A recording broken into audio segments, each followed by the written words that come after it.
Bil-Malta Labour Party fil-gvern il-ħaddiema jmorru minn taħt għaliex la darba jifriża il-paga minima tonqos il-kwalità tal-ħajja tal-ħaddiema.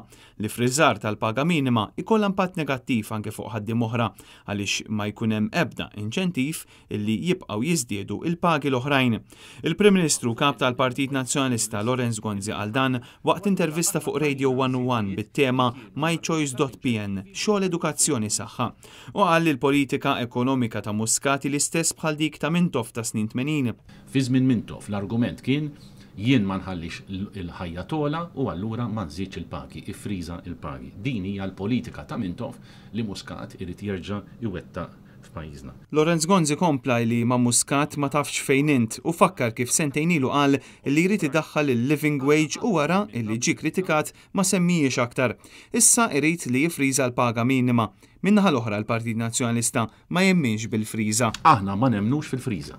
Aħna nemnu f'kompetizzjoni, aħna nemnu fil-libertà, aħna nemnu fil-social market economy għajdula, ekonomija tas-suq li għandha aspetti soċjali. Is-suq isib il-livell tiegħu. Aħna nistimulaw dak is-suq, nirregolawh biex ikun hemm il-ġustizzja u niddefendu lil dawk li jkunu vulnerabbli. Il-Prim Ministru qal li jekk il-Partit Nazzjonalista jingħata l-mandat mill-poplu, il-Gvern se jkompli jagħmel ħiltu biex ikomplu jiżdiedu l-pagi u magħhom il-kwalità tal-ħajja.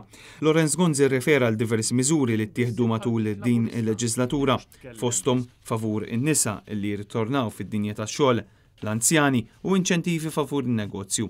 U rrefera l-aħħar rapport tal-Aġenzija Fitch li qal illi Malta mixja tajjeb u l-politika tal-Gvern qed tagħti riżultati.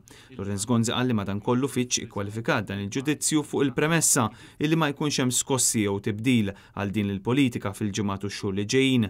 Dwar l-edukazzjoni, il-Prim Ministru selet ukoll id-differenza bejn iż-żewġ partiti f'dan il-qasam tant importanti filwaqt li s-soċjalisti jiddeċidu għalik huma x'għandek tagħmel u x'titgħallem u x'għandek issir, il-Partit Nazzjonalista jemmen illi fl-edukazzjoni int tkun fiċ-ċentru u l-bidla li ssir dik illi trid int.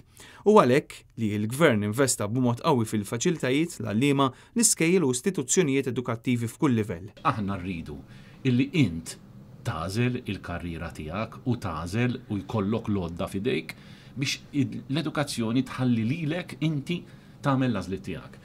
U din hija l-bidla l-kbira li l-Partit Nazzjonalista ġab u se nkomplu nġib. Lorenz Gonzi sellem il-kontribut qawwi li qed jagħtu l-għalliema kif ukoll l-essays li huma strumentali fil-bidla fl-edukazzjoni illi m'għadix one size fits all.